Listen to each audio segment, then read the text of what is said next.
Buenas, bienvenidos a este vídeo de unplandivino.net. Vamos a ver este con Clau, que lo teníamos visto, lo más esencial del taller, que es comunicarse con Dios, que son las secciones de la segunda parte. Y vamos a ver las 2 primeras horas, lo que nos dé tiempo, con Clau, ya he dicho, desde Argentina. ¿Qué tal? Gracias. Allí por la mañana. Gracias.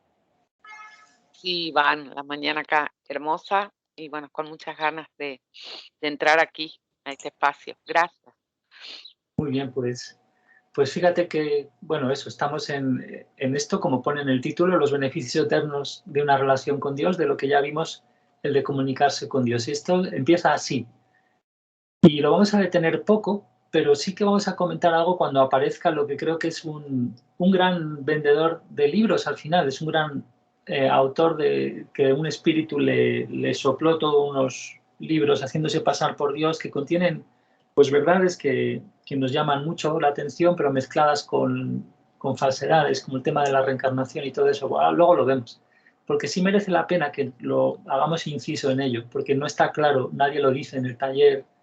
Y eso sí que es una de las cosas. Y si también ves alguna otra cosa que quieras decir, mira, los gestos, entonces de aquí, de allá. Lena, vamos a ver que se ríe. Yo creo que es por eso en parte. Bueno, dale. Entonces, A ver, dale. aquí además el vídeo empieza raro, empieza mostrándonos imágenes de esta localidad. Vamos a ver. Con sonido ambiente, que no debe ser, no sé, ahí se escucha el agua.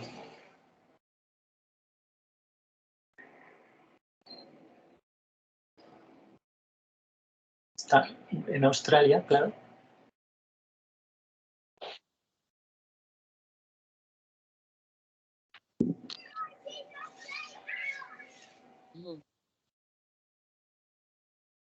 Me pone monte no sé qué. Monte Es raro, no entiendo. Sí, sí, totalmente. Ahí Mira, están. aquí debía ser el encuentro.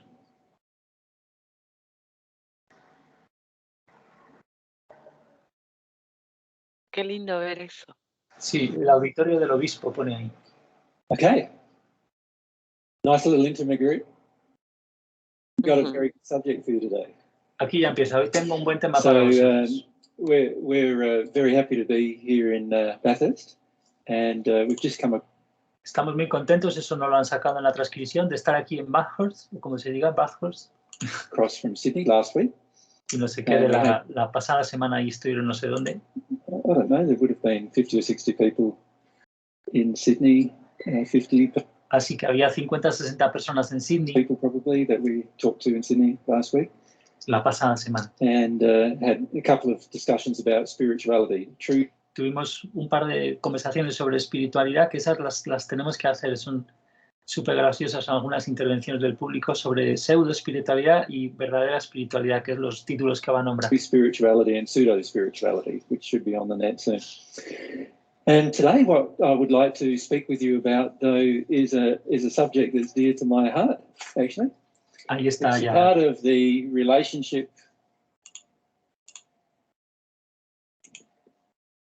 with God series of talks that I've been giving. And the subject is the eternal benefits of a relationship with God.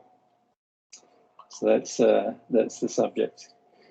What I find when I discuss a relationship with God with people is that generally most people don't understand the potential benefits of the relationship, and so most people don't view it as a very important part of their lives.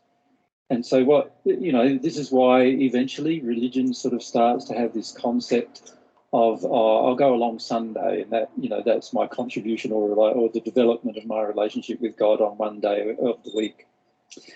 And one of the main reasons why that happens is because there is really on earth very little concept of the benefits of having a relationship with God, and very little concept of how wide-reaching this relationship with God will have an effect in your entire life.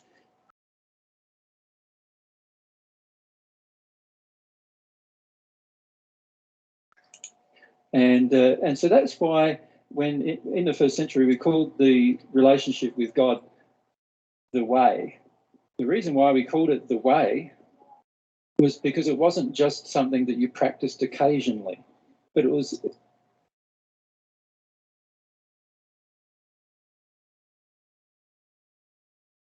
the way you lived your entire life. And this is something that most people, I feel, when it comes to talking about a relationship with God, most people have a lot of difficulty with the concept of how a relationship with God will benefit them. So what we'd like to do today is focus on the benefits of having a relationship with God, rather than just sort of talking about the relationship with God. We're going to look at what are the overall benefits. And the benefits are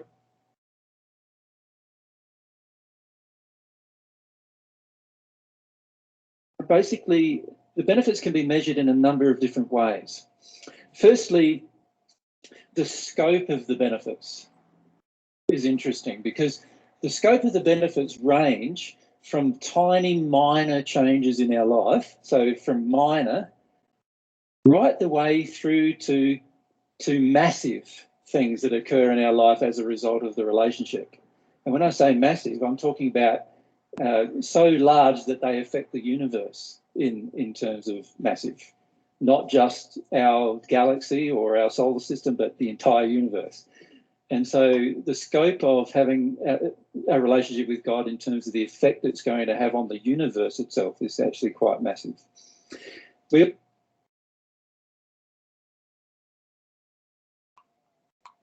Also, in terms of how personal it is, it ranges from being completely intimate in the sense that we are totally intimately involved in the relationship, right the way through to universal in its scope. So there will be things that affect us so personally, intimately, that we can't even describe them to another person properly. That's how intimate it will be. But there are also things that will affect every single person in the universe as a result of our relationship with God. So our relationship with God can actually have an impact upon every single being in the universe, not just upon ourselves. So for that reason, there's a very, very large area that it encompasses, our relationship with God. And in terms of timing, the effects of our relationship with God begin from immediate to everlasting. In other words, there are some things that will affect our relationship with God immediately, and therefore affect our life immediately as we embrace them.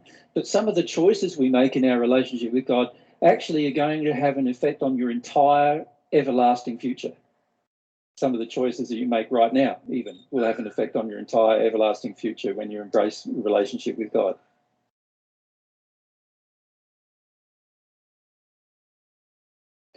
So what I'd like to do is discuss some of the parts about a relationship with God with you, and we can relate them to some of these, what you'd call characteristics of how the relationship affects the rest of our life.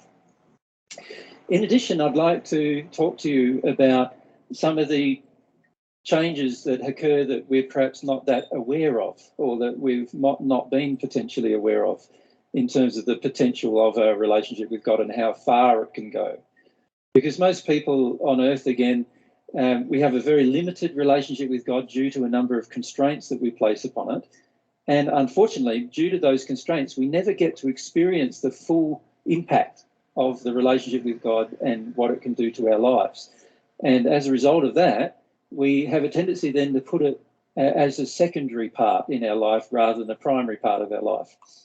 It always reminds me a little of a comment that was made in the books Conversations with God. I don't know if any of you have read those particular books, but there was one comment that Neil Donald Walsh made to God, so-called God, in the conversation, was that he said he'd been wanting God to be involved in his life for all of his life, and God said to him, well, no, that's not really the case, because if you add up all the minutes of time that we often think about God or desire a relationship with God, often we may have a general feeling that pervades all of our life, but if we add up the actual time that we spend on the relationship, a lot of times it's a very, very short part or small part of our life. And it may even add up to only weeks in our entire life that we're really dedicated to developing a relationship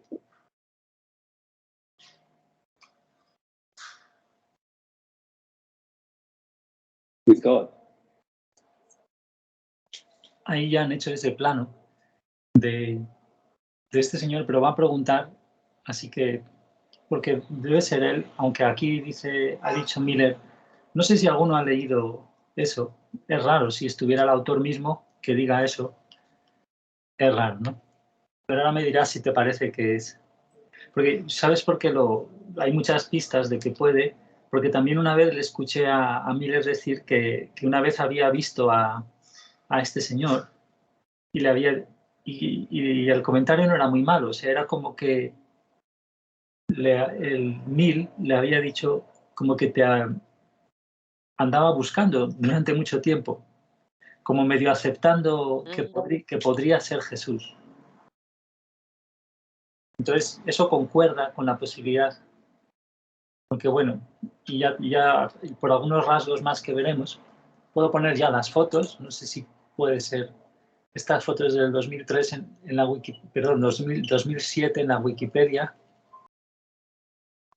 Y luego aquí en Google se busca y aparece aquí no sé si lo ves un poco. No le vamos a ver. Sí, lo veo. No le vamos a ver muy diferente, pero bueno. Bueno, vamos a seguir. And the problem with that, of course, is that... Bueno, o sea, yo estoy ahí con ese tema, pues, sensibilizado porque grabé todos los audios de los libros principales, traduje uno que no estaba, hice revisiones. Bueno, pues ahí, porque realmente, como estaba ahí enloquecido con eso, y en la web, ¿no? Y en los audios. Y afortunadamente me ahorraron el trabajo de borrar todos los audios de WhatsApp porque le avisaron por copyright y se los borró la plataforma, el iVoox pero estarán por ahí circulando, lamentablemente. Pero bueno, porque hablan de reencarnación y es tremendo, mezclado con cosas bastante bonitas, entonces atractivas. Bueno, vamos a seguir, perdón, vamos a ver. El problema con eso... We never get to experience the results of a good relationship with God. And what I find on earth is that most people don't ever get to experience the results of a good relationship with God. And so other things then take priority. So if we look at it from this perspective, if we make God our number one priority in our life, that is certainly going to change a lot of our life immediately. The way that we spend our time will change immediately if we make God our number one priority in our life and our relationship with God that number one priority. If we do that, there are certain benefits that come from doing that. And what we need to do is analyse those benefits to see what are the benefits of doing that. If we put God, as most people do, down on the priority list of their life, then of course, it would make sense that the benefits are not going to be as great because it's like having a relationship, if you like, with any other person or being that surrounds us. Obviously, if we're not that dedicated to the relationship, then, of course, the relationship isn't as close as it could be, potentially. And therefore, the benefits of having such a relationship are not going to be able to be measured as well. So what we'd like to do is to examine the benefits in terms of the true benefits and present some benefits that you may not have even thought about with regard to having a relationship with God, And then at the end, we'd like to ask, look, given these benefits, why would we delay developing such a relationship? So that's the general course of our action today. Aquí he dicho, esto es el curso general, creo, algo así para hoy. Bueno, o sea, la cosa. Is there any questions that you have at this point about Y les dice que si hay alguna pregunta en este punto. that? So I'm happy to answer any questions all the way through our discussion. Estaré contento de hacer cualquier respuesta a lo largo. Now, Perdón, Iván. Sí. Él después dice que se van ahí un poquito más arriba antes del subtítulo, que está en negrita. Él dice que después de describir los beneficios, estoy siendo atacada literalmente. Y empecé a estornudar, no podía leer. Los beneficios, ahí, en esa pregunta, no la pude enlazar. ¿Él se va a detener en esas razones? Claro, claro. Ah, ahí está. No, tuve que estornudar y cerré los ojos. Claro, intenta respirar ahí en la barriga, Sí, o si tienes que retirarte y... No, fue ese momento en el que la serie de estornudos me nubló, se lagrimearon todos los ojos y no pude seguir leyendo. Por eso me perdí, pero me interesó la pregunta, porque viste que en realidad él siempre apunta a las causas, más allá de todas las descripciones que hace de los hechos. A mí me interesa mucho saber que lo que subyace. Sí, eso es lo que van a... Claro, ahí por eso es... Ok. Gracias. It's downloadable on the net. So everything is downloadable that we do on the net from the Ya ahora está diciendo que todo es descargable. Va a ponerlo en la web. Updated this week, the details that we talk about today. So you can go there and download the actual outline. So you don't need to make that many notes about what we're going to do. O sea, no necesitáis hacer tantas notas sobre lo que vamos a ver. If you can just sort of be absorbed in the discussion rather Si simplemente os quedáis, pues eso, pendientes de la discusión than making notes, you'll probably find en vez de tomar nota. That you benefit a lot from the discussion. Entonces encontraréis seguramente que os beneficiaréis mucho de la conversación. Okay. Sure, fire away. And just wait for the mic though, if you can, because we just need to record the voice. It came to my mind when we're talking about a relationship with God. Ahí está él.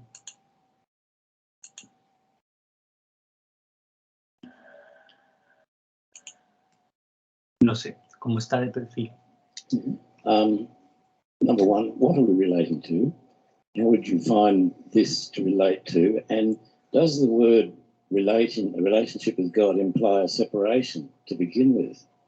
If you're relating to God as it's me and the other, I have some confusion about that. Do you get me? No worries. Yes, I do get you. Firstly,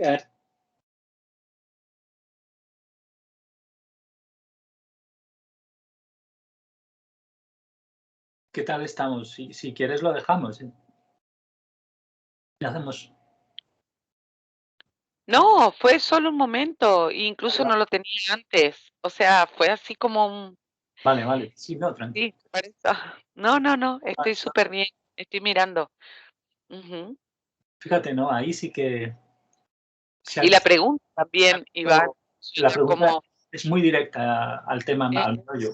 Sí. Claro, porque si justamente es como que, bueno, viste que lo estuvimos viendo a lo largo de comunicarse con Dios como viene y de la oración y toda esta semana, esa necesidad de definir exactamente con quién estoy hablando, ¿no? Sí, pero no voy a intentar no comentar. Claro, sí. Pero sí, pero lo dices, o sea, lo dices porque a mí también se me puede ir la cabeza a comentar. Dale. Esto lo hemos comentado porque este señor, para la pista, ¿no? Que tú lo has sacado a la palestra muy bien porque dice, claro, es que es una pregunta ya con mucha intención. Entonces, y es el primero además en preguntar, después de que le han nombrado. Entonces, sí. Pero eso, en general, tú también, que no se me vaya a mí la cabeza tampoco, porque vamos a intentar que sea un vídeo que pueda la gente para usarlo, si alguien también para ver el taller, ¿no? Claro, sí, sí. And God is an entity.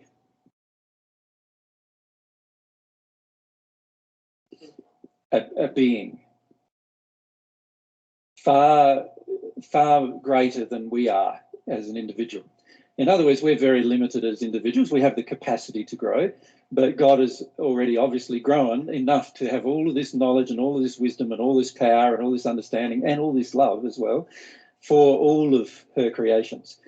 And as an entity, she has personality. She has attributes, qualities, characteristics that we can define. Now, today I'm not going to go so much into that, but what I want to do firstly is present the concept that God is the entity and we are an entity.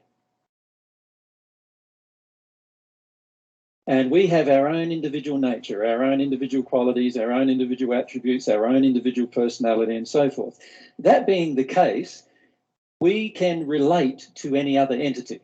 And how, so for example, you're an entity, I'm an entity, so here's two entities. We can relate with each other somehow. Now, if our relating together is based upon fear and dishonesty and a lot of other attributes like that, then obviously our relationship is going to be very poor. We're going to probably not want to be in each other's life very much. We're going to be very, very limited in terms of what we do together in our life. We'll do things separate from each other.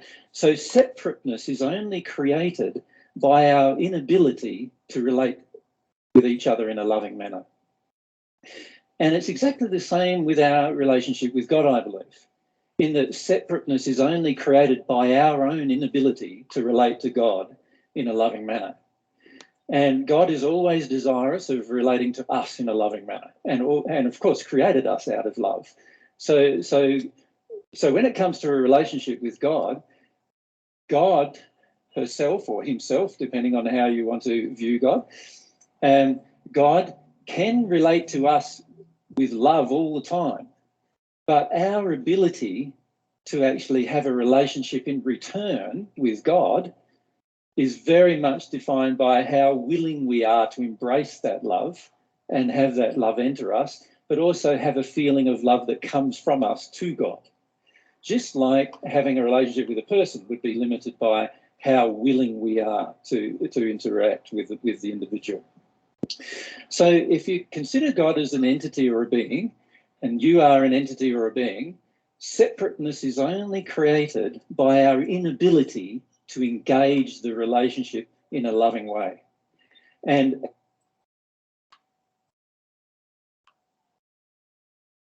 if you look on Earth generally, most of mankind does have an inability to engage a relationship with God in a loving manner. In fact, most of mankind believe God or believes God to be some kind of rageful, punishing being.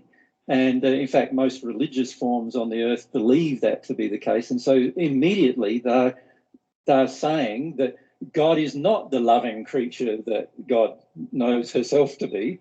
And I'm going to then start relating to something that isn't even existing at that point. So once I start saying to God that you are a punishing, angry, rageful God, now what I'm doing to God is I'm defining God by my own methods rather than actually having a relationship and finding out about God from God herself. So in a human relationship, if I came along and told you everything about yourself that I believed you were without actually relating with you and finding out who you are through the relationship, then that'd be a pretty arrogant stance, wouldn't it? Like we'd never be able to have a very good relationship. And it's really the same with most people's relationship with God. They basically finish up telling God what God is and then believing and creating a whole form of worship of that being based around what they believe God to be.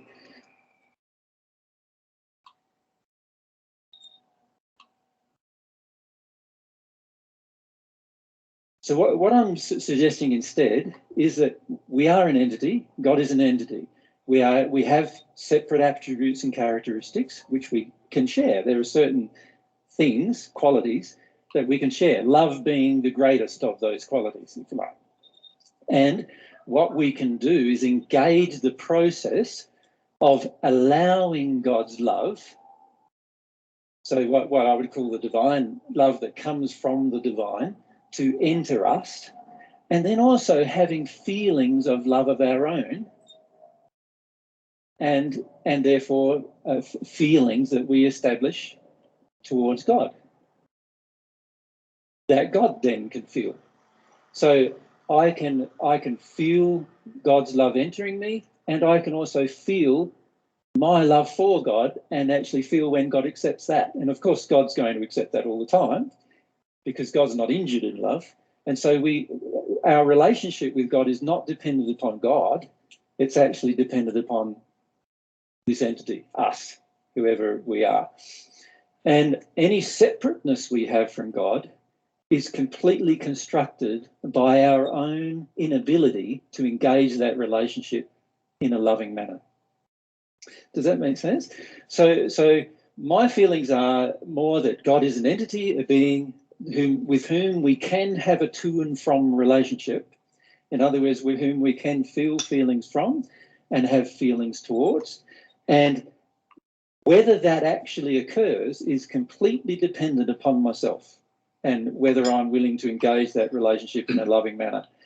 And if I'm not willing to engage that relationship in a loving and truthful manner, in other words, if I'm going to believe things about God that are false, or I'm going to try to push upon God my beliefs about God, then obviously the relationship's not going to be very close.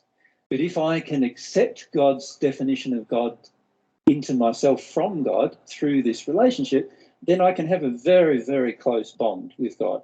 And in fact, a bond that could grow everlastingly, something that can grow over a long, long period of time and continue to escalate in its value and also in its experience with us. And that's really what I'm pointing towards when I'm talking about a relationship with God. Does that explain? Yes, Yep. I mean, I have problems with the word God. I understand. There are so many concepts throwing around that it's almost like it's become a dirty word. It has become a dirty word in Western society in particular. And so I find I'm not totally comfortable with that word, that three-letter word. So rather than, instead of take this word as like man's De tres letras en inglés, claro. definition of the word, this somehow all-powerful, omnipotent... Well, I mean, I feel that, like there's Al saying, God made man in his image, right? But they reversed it and they said, man has made God in his image. Exactly, yeah. Esto está mucho en los libros de Walsh. Tienen algunas cosas muy básicas sobre esto, muy importantes. Y por eso mejor, no sé si... Man has made God even worse than their image in most cases, because most of the time man actually believes that God is even more destructive than they themselves would be. So, they even made God to be even something worse than the average man. And that concept of God, I feel, is very, very, very flawed. So instead, perhaps if we could define it a bit better,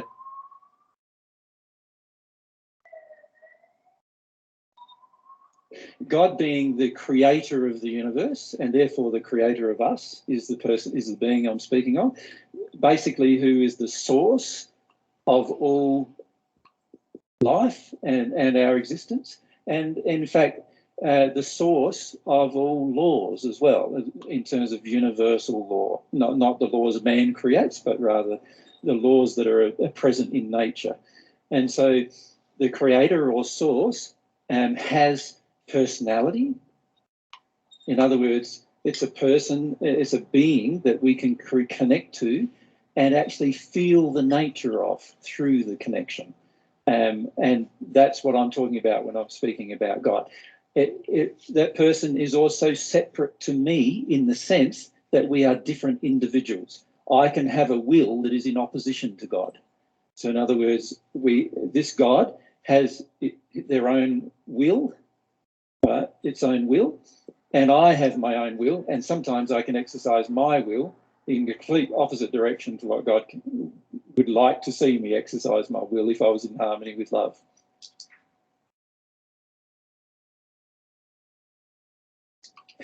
That being the case, God has her own will and therefore has the ability to do whatever she desires and wishes based on her power and the love that she has. That is irrespective of what I decide to do.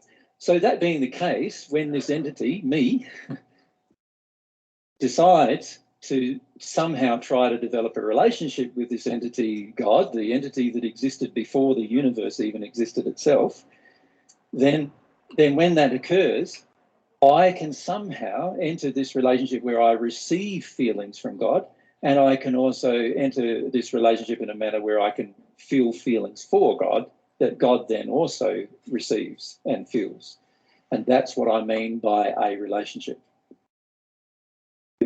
And when we begin the relationship, quite often we don't feel much from God, and God doesn't feel much from us, because most of the time we've got other relationships that are more important or whatever.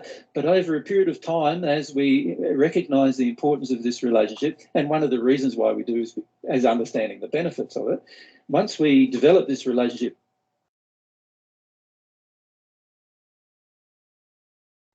further and further, what happens is that it obviously grows in terms of the priority of our life, and eventually my feelings are that once you eventually grow in that place, you will eventually get to the point where the relationship with God is more important than anything else, more important than anything else you can do, because you realise that it has an effect on everything you do, and so forth. So that's what I'm talking about when I'm speaking of a relationship with God. I'm not talking about a relationship with the universe, because I feel the universe is God's creation, and therefore I'm having a relationship. When I have a relationship with the universe, I'm having a relationship with the creation of God. Estoy en una relación. Falta eso. Not with God itself, or herself, or himself. So I have the ability to have a relationship with the actual person, the being who created the universe. And a relationship with that being has eternal benefits to my life. And what we want to do is discover what those benefits are. Because it's highly unlikely that if we don't see there's any benefits that we'd ever engage the relationship. It's like if you see potential benefits of having a relationship with a person on earth, then you'll engage the relationship most of the time. You'll want to do things with them and get to know them and get to understand them and have them understand you, and you're open with them and more trusting with them.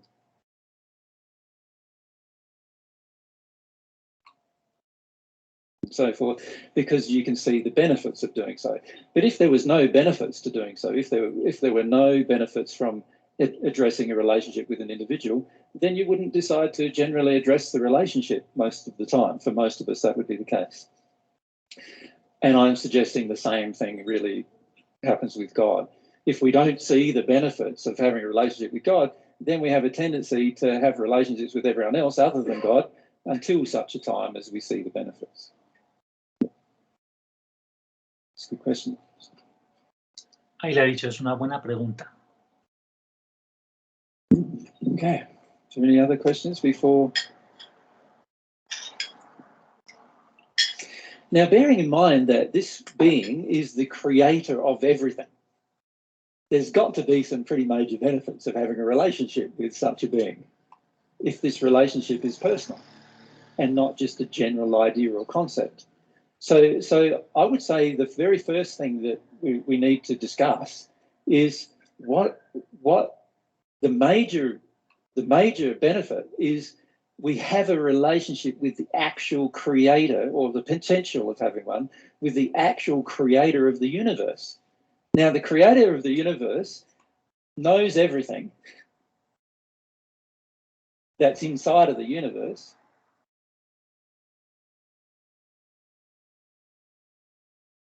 because he created it.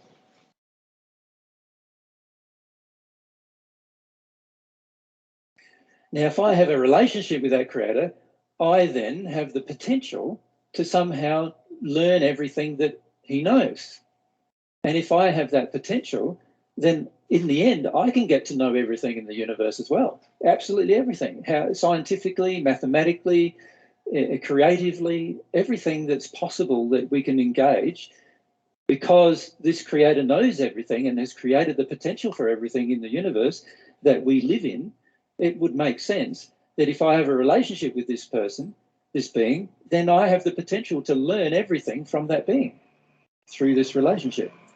Now, if that's the case, then to me, that is one of the greatest possible reasons to engage the relationship. So I'm not talking about just having a sort of a religious concept. So I'm not talking about generally just a religious concept. You know, this general concept that mankind has about God, or you have to worship God. I'm more talking about something that's much more personal than that, where you actually can feel God's nature, qualities and attributes, and God educates you through the relationship, rather than just it being a case of you having to go to church Sunday or go and worship God or honour God. Because it's not just about honouring God. I feel it's more than that. It's about growing in this relationship where we have a to and fro conversation with God, where everything between us and God flows in terms of emotionally flows. Just like you would have a relationship with a person who's your partner or a friend, you can have a relationship with God which will encompass and make you grow in all sorts of directions that you wouldn't have conceived possible before. The reason why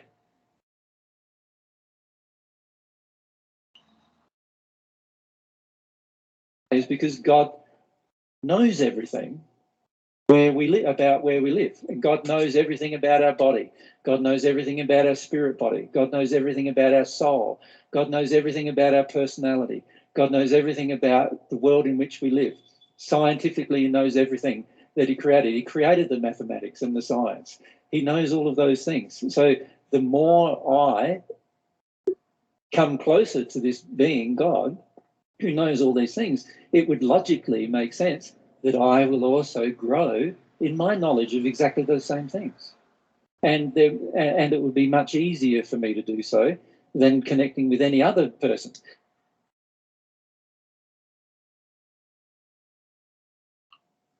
So it also helps me, if you like, prevents me from it. I need to do less experimentation.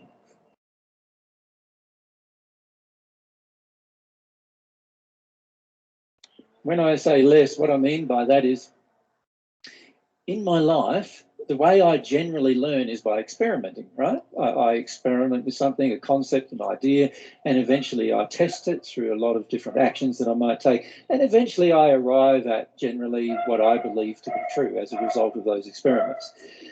The beauty of having a direct connection with God is that God can tell me things that I then can experiment with, that I don't have to go and discover for myself.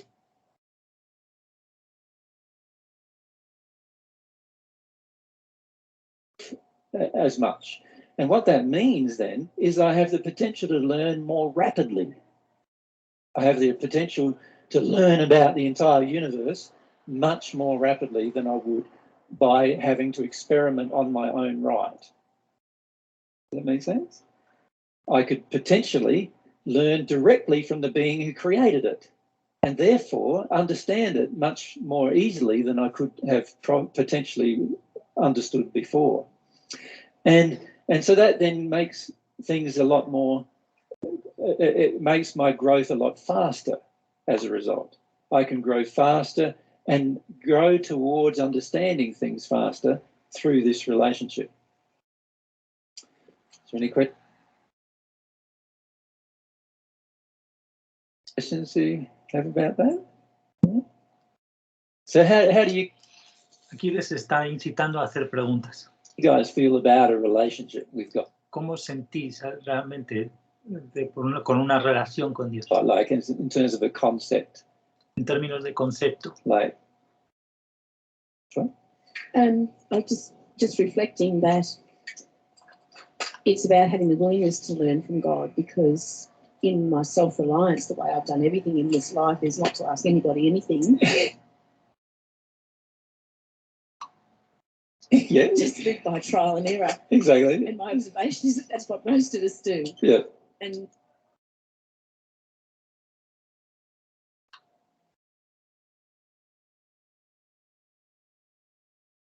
I don't know why that's so ingrained, but it's been a real switch for me to go from that I have to do everything kind of thing to in this case accepting, well, God knows everything and I can learn that way. It's that switch, it's that willingness to want and that desire to want to do that. Yes, like I drew earlier, you know, how there's me and I can live in a bubble, if we like, when it comes to God. I can or live, you know, by learning from the world around me. The problem with that, of course, is I have to experiment with it. And the other problem is that I'll generally attract a whole series of events, which I then interpret a certain way. And because my interpretations are not universal in their nature, I will often misinterpret it. So I will often not have a good perspective, if you like. It's like when you stand here on the mount at Bathurst, you can overlook the entire valley and so see how the valley is laid out. But when you go down into the valley and just live in the valley, you forget how everything's laid out, like because of you being actually in the valley, and the perspective has changed. And if we gain God's perspective, that is a universal perspective. It's a very different type of perspective than our individual perspective. And through this relationship with God, we have the potential to actually see everything as God sees it. And in that process, we have the ability to see it as it really is, because that's how God sees everything. Right? But instead, what we often do is we forget about God, forget about a relationship with God on earth, and then we only have the ability to see it how we see it. And how we see is often quite limited and distorted because of our perspective, because of where we are even living in the universe. There is a certain degree of distortion that occurs through what we observe. And whereas with God, we get to, if we connect to God, we get to see things how God sees them, which is a very, very different perspective than how we generally see it ourselves.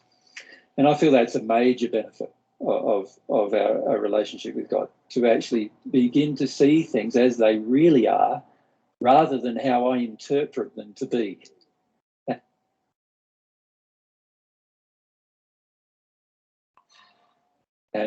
Now, to do that, I've got to be pretty humble. I've got to be also pretty, like, not very self-reliant and more God-reliant in that interpretation.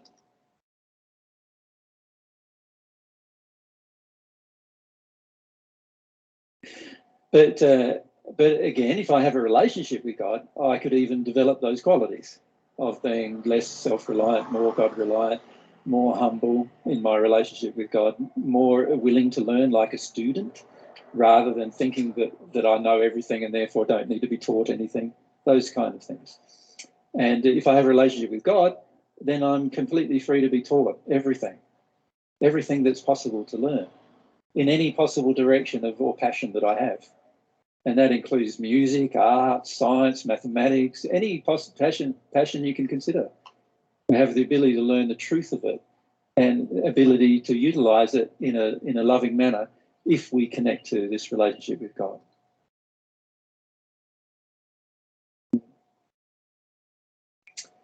Okay, is there any other questions? Les vuelvo a incitar a preguntar. Would you like to make about that? Okay. So, if God sees things as they really are, and this is me, and I have this limited viewpoint of how things are, obviously through this relationship with God, certain things are going to be, if I embrace it, this relationship, certain things are going to be forced upon me. One of the things that will be forced upon me is that I will need to change. In other words, I need to change from the limited being I currently are into a completely different type of being who has the ability to absorb the information that God wants to give us. So I see God is the same as any human parent on earth who is loving towards their child. And when I say the same, far exceeds any loving person on earth who's loving towards their child. Now, any parent who's loving towards their child on earth generally wants their child to learn the easiest possible way. Is that not the case? You're always trying to protect your child from having hardship through the process of learning.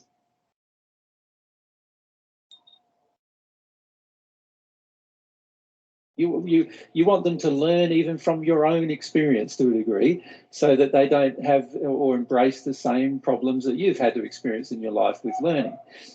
There's also this feeling that is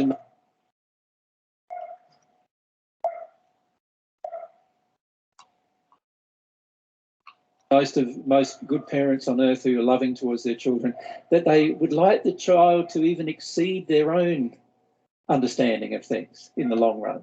They want to, in fact, most good parents want to create what I would call an atmosphere or an environment of learning, so it's so easy for the child to learn that the child just automatically absorbs new truths without even realizing it sometimes, just through this process of learning.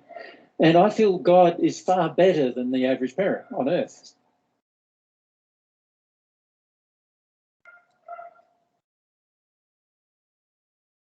So therefore, God wants us to also absorb new truths, and God wants us to do it as easily as we possibly can. And the easiest possible way we could absorb more truth is by having a relationship with God, where there is a to and from emotional experience between us and God, and a learning experience between us and God. And as that experience occurs, now we have the ability to understand a whole heap of new things that we would not have before been able to understand without that relationship. And that relationship with God will also challenge us in certain ways. So, for example, let's have a look how it will challenge me.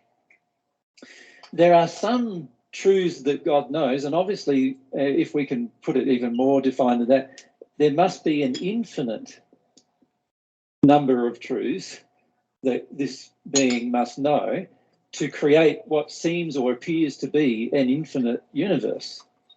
And if that is the case, then there is an infinite number of truths that can be transmitted from God to me. But for me to be able to absorb them, I'm going to have to change. I'm going to have to be in a condition to absorb them somehow. My intellect, for example, is going to have to grow in order to absorb some of these truths. My experience of emotions is going to have to grow in order for me to experience some of these truths.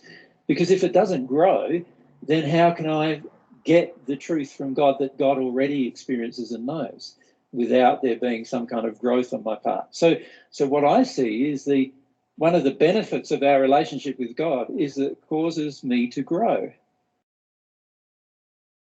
I'm going to grow in my intellectual capacity to understand. I'm going to grow in my emotional capacity to understand every single thing. I will not, in fact, if I continue with this relationship with God, my soul will be transformed in such a way that I have the capacity to understand things that I now currently do not understand. So right now there's a whole heap of things, because we're not God, there must be a whole almost infinite number of things that we don't understand. Like if you look at most of us have no idea how our body works even. Many times we don't even know the purpose of an organ in our body that's a major organ, let alone how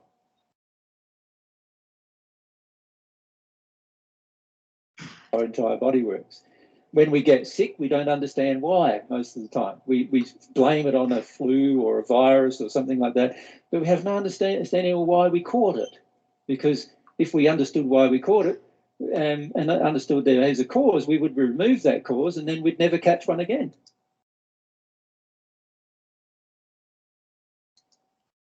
Right? So we don't even understand why we caught it. We don't have the capacity even for many of us to understand. What I'm saying is a relationship with God can grow our soul in such a manner that we have the capacity to understand why these things happen. And therefore, we have the capacity to change them.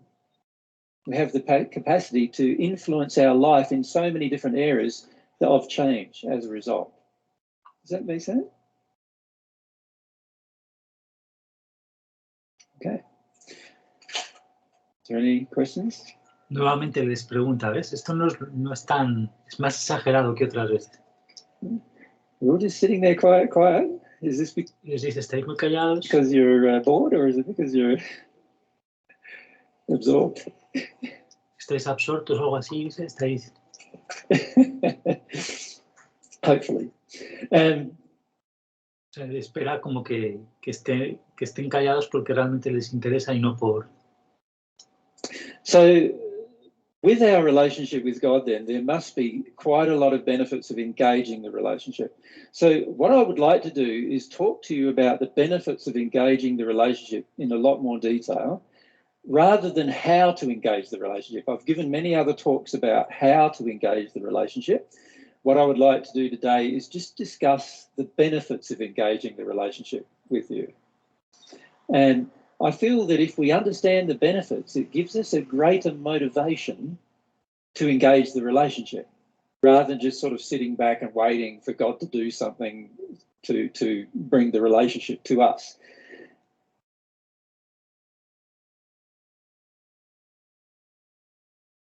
And I often liken it inside of myself to a relationship between two people. Like, you imagine, do you remember the first time you met somebody who you eventually fell in love with? The very first time you met. For most people, when they meet them, there's some level of attraction, isn't there? Like, you know, the other person might be on the other side of the room, or you might see them walking down the street, or you might see them at the pub or somewhere where you've initially met. And there's an initial level of attraction. So there you are, maybe if you're a male, there you are, and there's the person who you feel you're attracted to. Right? Whether that person's a male or female is immaterial to me. But there's a person who you're attracted to and you feel some level of attraction for. Now, if you just sit down and just watch them, and you don't engage that attraction in any way, what's the chances of something further happening in that relationship? Very little. Isn't that the case? Now, they may finish up noticing you, looking at them, and in some cases they might actually feel quite creeped out about it, and in fact it'd be a thing that causes them to even step away further from you. For the actual relationship to occur, if this person's the person who feels the initial attraction towards this person, that person, if they're shy, would probably do what? They'd probably just covertly look at the person from a distance without freaking them out, without creeping them out. But oftentimes they wouldn't engage the person, would they? They'd just watch them from a distance often. Now, many people, and you might have been one of them in your life at some point, have actually sometimes watched a person from a distance without engaging them in any way for years before any relationship is established. Right? There's been plenty of people who have done that in their life. For a relationship to be established, this person has to do what? Has to take action.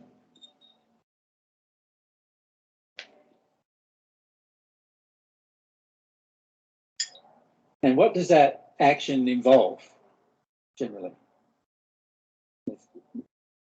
Well, if we can use some microphones here, let's say, it would involve something with the person. So go up to the person, call the person. So they'd have to expose themselves to a degree, wouldn't they? They'd have to be open enough to expose that they're actually interested in the person, wouldn't they, in some way?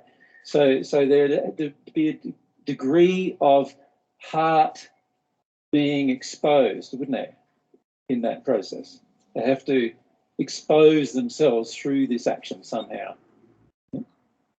And sometimes the exposure is so natural because we feel the attraction, and because we feel the attraction, we automatically, you know, it shows on our face and it shows in our body language, and and so the other person can often, we're already exposing ourselves even through the attraction most of the time. And then if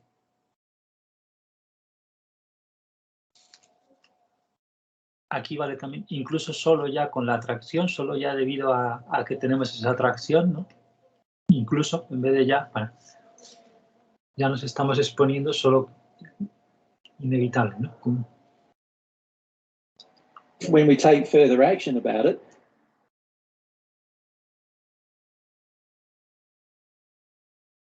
we then expose ourselves to the person. So we're taking what I would call a risk, are we not? We're risking potential rejection, we're risking, you know, someone laughing at us or humiliating us, and there's all sorts of things we're risking, but we're willing to take the risk. Why?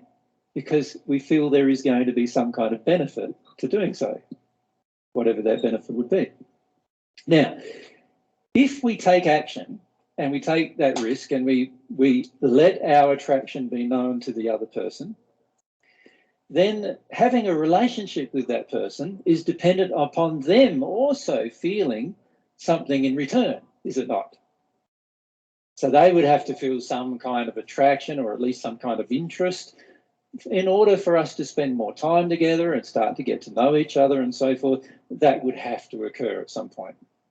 Now, if we just take this person out of the picture now and we're talking about a relationship with God, God already has the feelings of wanting a relationship.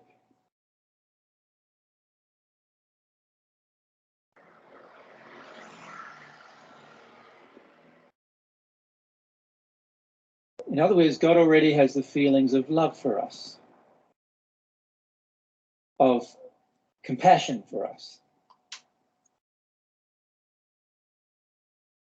of understanding us.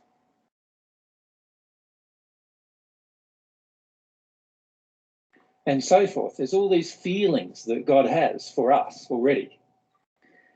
God is not injured in the sense that God is not worried about rejection. So God's not afraid of you rejecting God. You're allowed to reject God at any time, and God does not change her opinion of you. God does not change the way she interacts with you because she's loving. And a person who loves doesn't change just by the result of somebody else and what they do.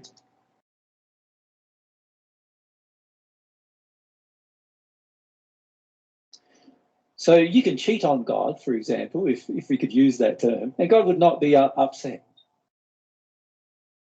We could be dishonest with God and God wouldn't get into a rage because God has all these feelings of love and compassion and understanding for us. So if we look at relationship. Allí en Argentina también usáis engañar para los asuntos de pareja, ¿no? Sí, sí, totalmente. Vale, ¿no? Es una idea muy graciosa, ¿no? Pues, solo hay un Dios infinito, no puedes engañar. Pero vamos, seguimos. Can you see that God, or the creator or the source, whatever you would like to call God, is not injured, so is not injured in love. God does not have emotional injuries in the way that God expresses love. Now, when we enter some kind of a relationship with a person on earth, most of the time, the person on earth that we're entering a relationship with does have injuries with regard to love. Very rare to find a person who doesn't have an injury with regard to love on the earth. The reason why is the person has grown up in an environment that often certain things that were said to be loving occurred which weren't actually loving, where rage was expressed towards the person and they then were told that it was love to be angry, which is not true, but that's what the person comes to believe. And sometimes it even becomes so bad that the person believes that violence is love, where they actually believe somebody loves them when they express sort of violence or angry emotions to them. They believe that's love. So the person potentially, the other person, and including ourselves, we potentially are going to be injured in love. And this thing that God is not injured in love is a very important point. If we develop a relationship with God and God is not injured in love, then we, to develop the relationship, are going to have to let go of all of our emotional injuries about love.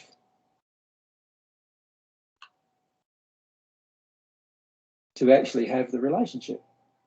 And so God will be able to teach us everything about our injuries with regard to love, because God is not injured in love. The problem with engaging a relationship with a person is that there's a high potential of this person being injured in love somehow. And so we can engage the relationship, but through that relationship, we're not always going to learn about our own injuries in love, because this person may believe certain things are good when they're actually not loving.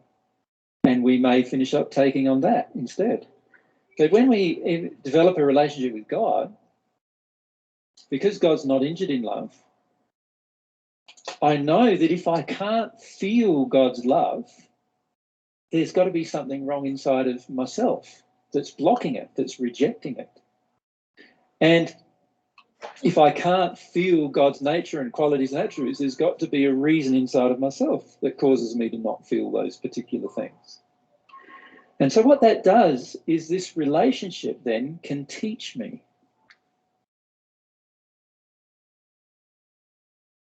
It first teaches me about love,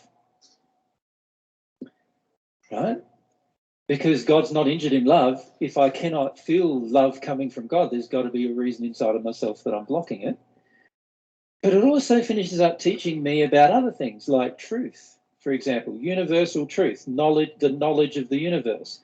Because every time I think something that is in error or believe something that is in error about God or the universe, then obviously I'll be blocking God. So there'll be an automatic feedback system that teaches me that my opinion is incorrect. So it can teach me truth. And it can also teach me many other things that I need to learn about. It can give me knowledge as a result of the way that it teaches me. So one of the most powerful benefits of having a relationship with God is that it's a great way to discover truth. Because the relationship can only be maintained while we are in a truthful condition. God's always in a truthful condition. God always sees everything, remember, as it really is, which is truth. So God always sees everything as it really is. If we don't see it the same way, then eventually it'll block our relationship with God in some way, and that will give us some feedback.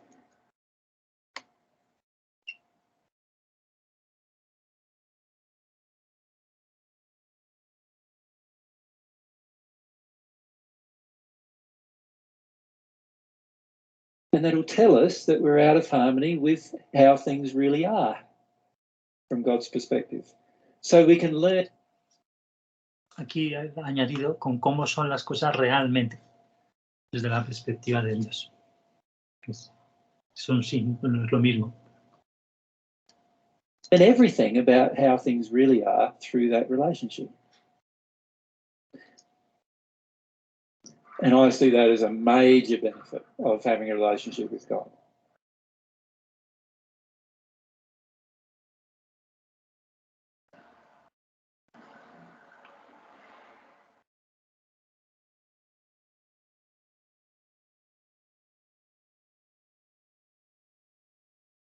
Okay.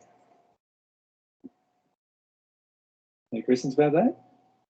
Se le sigue preguntando si tienen preguntas. Yes. Se ríe.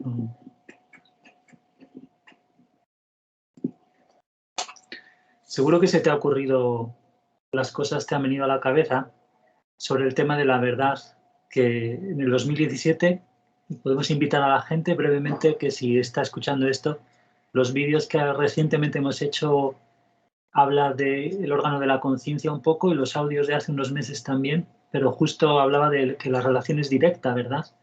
A través del órgano de la conciencia, aunque no tengamos amor de Dios dentro. Entonces, luego la cosa se pone mucho más definida, ¿no? A lo largo de los años. ¿Quieres Claro, comentar fue algo eso lo que va diciendo. súper importante? Entonces, si quieres comentarlo un poco y ya. Me quedó, Iván, que en realidad no está la forma de, yo estoy anotando algunas cuestiones, pero Sí, no sé si está relacionado. Sí, esto que acabas de decir, pero no surgió de mí. Con respecto a la experimentación y sí, al hecho de experimentar, yo tengo heredado de la nueva era, por ejemplo, una de las, esta mitad verdad con falsedad, donde decían, y dijeron varios de los gurús pseudo espirituales, decían, por ejemplo, la frase, no me creas, vívelo. Pero sin embargo, que me quedó muy claro y lo tomé nota ahora, la distorsión que él hace, la analogía del valle, de estar en la cima sí, de la montaña o estar en el valle. Entonces, cuando yo sí hago esta falsa humildad de decirte, no me creas a mí, ve y vívelo, pero si yo lo estoy viviendo desde esta perspectiva basada en el error, la interpretación va a ser justamente errónea. ahí está. Y ahí entonces entra la importancia de la verdad, porque ahora comprendo bueno, un poco lo que veíamos al principio, ¿no? Esta cruzada de verdades, mentiras con todo el material, Sí, pero claro, era esa voz, decir, no me creas a mí, vívelo. Y él lo deja muy claro en Secretos del Universo, pero todo el tiempo te dice, compruébalo con tu relación con Dios, sí, compruébalo con o sea, incluso quiere que se lo corra del medio, que nos ponemos que si es Jesús, que si no es Jesús, que esto, que lo otro, pero en realidad nadie se ocupa justamente, como dice él, sí, estamos esquivando todo el tiempo asumir la responsabilidad de lo que implica la relación con Dios, claro, sí, porque él me gustó mucho también, yo que tengo mucha trayectoria en educación como instrucción, la comprensión del aprendizaje amoroso, que nunca es forzado, que intenta facilitar, sí. lejos de lo que concebimos como educación nosotros, pero sí, muy, muy, la verdad, me gusta. Son cosas que ya hemos visto, ¿verdad? En este taller, pero es curioso. Y bueno, y va a haber cosas que no, que son nuevas y eso. A ver qué nos da, lo que nos dé tiempo hoy. Y Bueno, espero que cuando te tengas que ir pillemos un corte bueno, pero si no, pues da igual. Pues creo que son apartados breves, así que habrá suerte. Bueno, bueno, pues, dale, pues vamos. Muy bien, gracias. gracias, Iván. Most of us have a lot of trouble in our lives. Is that not true? Like when we, in a course of a 70 or 80 year life, even if we've had a relatively smooth life, or we feel we have, generally there has been some kind of pain. There's usually been some kind of physical pain, at least. Generally, there's also been some kind of emotional pain. In addition, we often feel frustrated with not knowing enough about life, and we investigate things, and unfortunately a lot of the times we investigate a certain subject, and there always seems to be people who say they know about the subject who believe exactly the opposite of another group of people who know about exactly the same subject. Have you noticed that? With every subject you could ever choose to investigate, even if it's a scientific subject, you often see that occurring where this group of scientists believe one thing, this other group of scientists believe another thing about exactly the same subject, and they both believe different things. And that causes us so much frustration as well, doesn't it? Generally, we end up feeling like, well, how can we ever know the truth if that's the way it is? And we start believing even that there's no way that truth is available to us even. We even go down the track of feeling in the end hopeless about our desire for truth. And in this process, there's also some emotional pain as well, where we start to wonder, well, is it really worthwhile finding out about these bigger things in life. You know, maybe the best thing we need to do is just live our life and then we die. And hopefully we find out after we've died, something different exists. And unfortunately, many of us even come to the viewpoint that we don't even believe there is something after we die. We start to, you know, and much of mankind believes that after you die, you're just dead. And there's no advantage of doing anything right or wrong or good or bad or anything like that, because in the end, we're all just dead anyway. And many people have that viewpoint as well. So there's all this sort of emotional turmoil and pain that a lot of the times we try to suppress in our life, is there not? Like, so instead of answering questions like all of those kind of questions, we go, well, there's no hope of us ever knowing the answer to those questions, so there's no point in trying to investigate that in any way. My feelings are that a relationship with God can correct all of those things.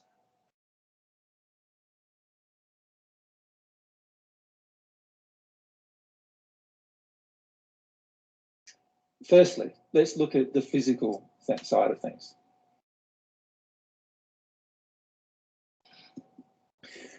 Most of us get sick sometimes in our life, do we not? Most of us have accidents at some point in our life, don't we? And eventually we all die. But in between dying, we also grow old, wrinkled, don't we?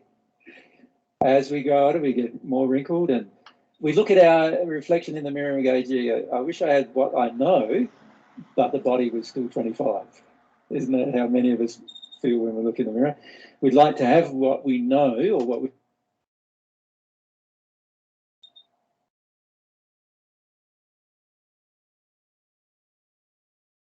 we've learned since then, but still to have the physical fitness to be able to embrace that in a more positive way. But we all grow old. Now, I don't know about you, but all of those things, to me, are an indication that something's wrong. Because if God was perfect and all-knowing, and therefore knows how to create a perfect system, it would make sense then that God would know how to create us perfect, and therefore we have the ability to stay perfect forever.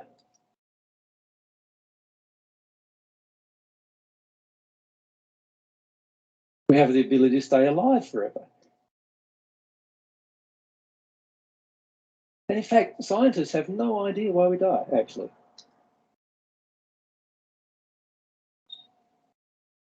They've found a gene in the human body that's called the death gene, and they're trying to work with that gene to find out what causes us to die. But there's no real reason that they can find as to why our body can't keep repairing itself and fixing itself up and replenishing itself forever.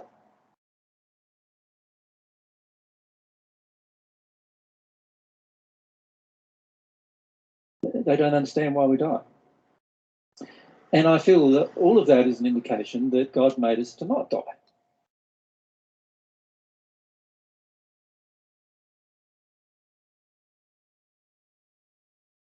No? God made us to be perfectly well all the time, to never have any accidents, and to never die, and to never grow old. And to me, that is one of the major benefits of a relationship with God, because all of those things are achievable. What about retirement? I sort of feel like retirement's something that you could choose to do at any time in your life. You've got to make room.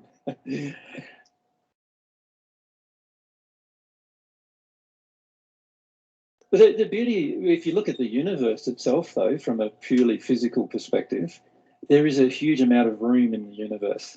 So it's only knowledge that prevents us from embracing these other locations in the universe to even be able to travel there.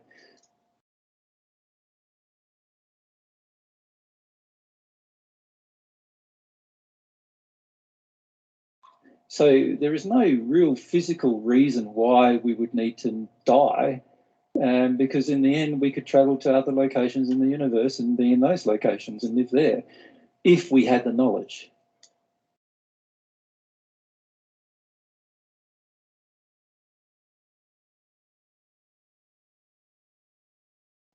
So I sort of see it like there's no reason whatsoever for any of us to experience any of those things. Right? So that sounds a bit utopian, does it? Yeah. Well, God makes utopian systems. Right? And so whenever things happen that are out of harmony with utopian systems, there has to be what I would classify as a scientific reason why it occurs.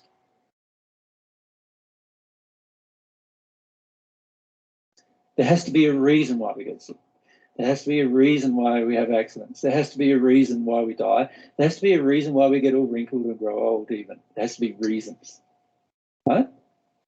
If there's reasons, then surely this relationship with God would teach me the reasons.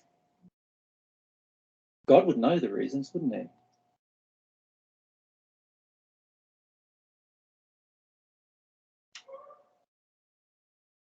If God's the creator and the source of all of this life, God would surely know the reasons why these things happen. So it would make sense to me that if I develop my relationship with God, that I will automatically start finding out what the reasons are. And if I know the reasons why these things happen, then I have the ability to correct them, don't I? If I know why they happen, I can correct why they happen so they don't happen anymore. And that is actually the truth. The truth is that our relationship with God will cause us to finish up understanding the reasons why this painful or suffering-based experience occurs, so much that in the end we will no longer get sick, we will no longer have accidents. Once we engage these reasons, we will no longer have accidents, we will no longer die, and we will no longer grow old. So a person who truly engages God for the rest of their existence eventually has the hope that there's no need for them to grow old, no need for them to get sick, no need for them to die. And there are reasons why that happens. And the reasons, if you think about it, have to be something that's out of harmony with God. Because otherwise, if we're in harmony with God, none of those things would be happening. Does that not make sense logically? Now, if that makes sense logically, what finishes up happening for most people is they look at that and they go, yeah, now we're talking about some kind of utopian dream.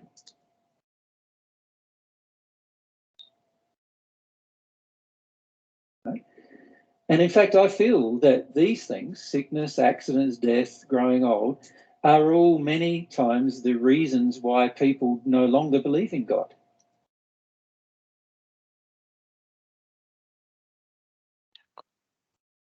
Actually. You see that happening quite a lot when you talk to people. When they have an accident, they get sick, and there's these things that are happening to them they don't understand. And if they had a faith in God before these things happen, oftentimes they don't have a faith in God afterwards. And yet, if God is the creator and the source of everything in the universe, including all the energy of the universe, it would make sense that there must be real reasons why all of these things occur. And if I get closer to God and develop a relationship with God, I will get to know all of those reasons. That's going to be one of the benefits of the relationship with God. And once I understand the reasons, I can then apply them and therefore never get sick again. And I can apply another thing and never finish up having accidents all the time. And I can apply another thing and eventually my body, instead of growing old, starts growing young again. And that is our potential. And scientists don't understand why we don't do it. They haven't discovered the reasons, but there must be a reason. Now, scientists are looking for the reasons by experimenting. I'm saying, if we find the reason by connecting with God and letting God tell us the reasons, then we'll know a lot sooner what the reason was as to those events occurring. And once we know the reasons, we then have the ability to correct the underlying cause so it doesn't happen anymore. Can everyone see that? Yeah. That's a major benefit in my mind of having a relationship with God. A major benefit is all the pain and suffering in my life that I currently experience can all be erased if I understand the reasons why it occurs, and if I have this relationship with God, I will eventually understand the reasons why it occurs, and therefore cure every one of those things. Let's look at it from a different perspective, a spiritual perspective.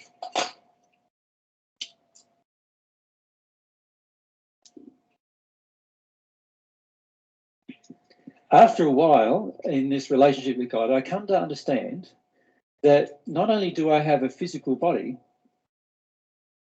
but I also have another body, a spiritual body. This is the body that when I die, my physical body dies, I start experiencing my existence through my spiritual body. So I start understanding that I actually am now a spirit once the physical body has died. That being the case, the things that affected the physical body, which we just talked about, the pain, the suffering, the accidents, the sickness and all those kind of things, obviously there must be things that affect the spiritual body. And in my relationship with God, I can start getting to know what those particular things are that affect the flow of energy in my spiritual body.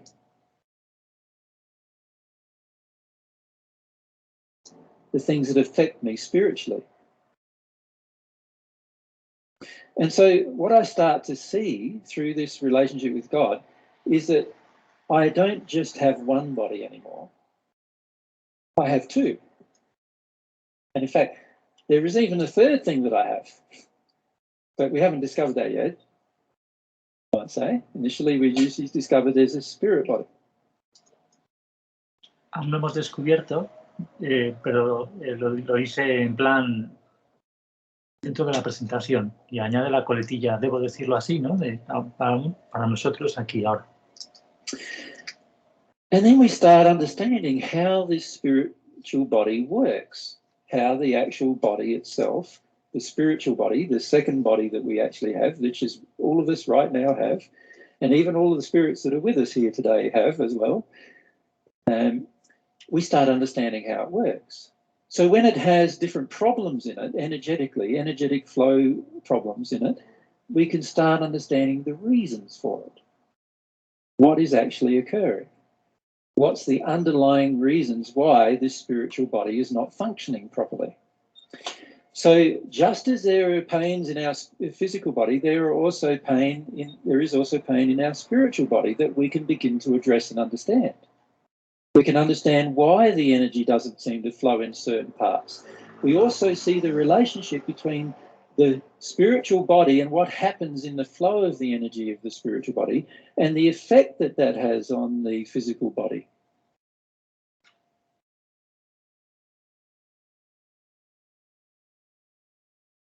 In other words, when we've got problems in different parts of our body, like with our heart or with our bowel or with any other problems in our body, with our arm, our shoulder, all sorts of pains and different problems that we tend to get, we start to see a relationship between what's going on in this body and how it affects, what's going on in the other way around, what's going on in the spiritual body and how it affects the physical body.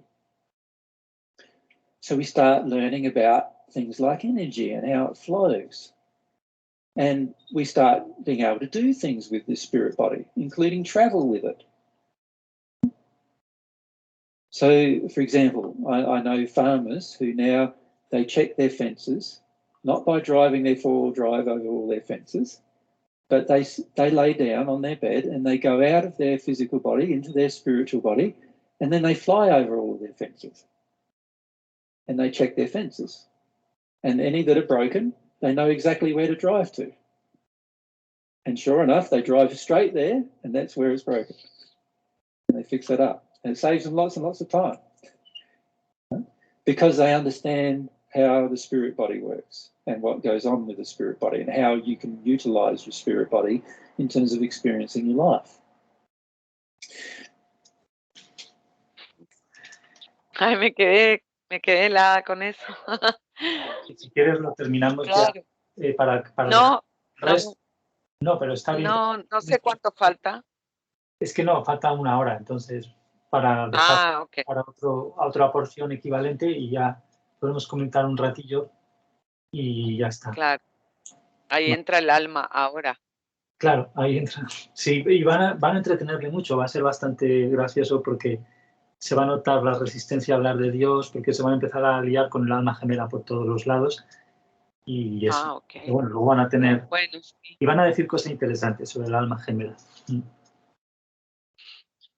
Bueno, la verdad es que parece como me viene resultando una constante a lo largo de estos encuentros que tenemos, de estas conversaciones que me encuentro con cosas que, entre comillas, ya las sabía, Sí, por decir, ya la escuché, toda la serie de La verdad acerca de, sí, que habla, pero bueno, está refrescada y suena de otra forma en este momento. Quizás un poco como él decía, uno empieza, o lo decía Mary en estos días cuando abríamos, correr el riesgo, ¿no, Iván?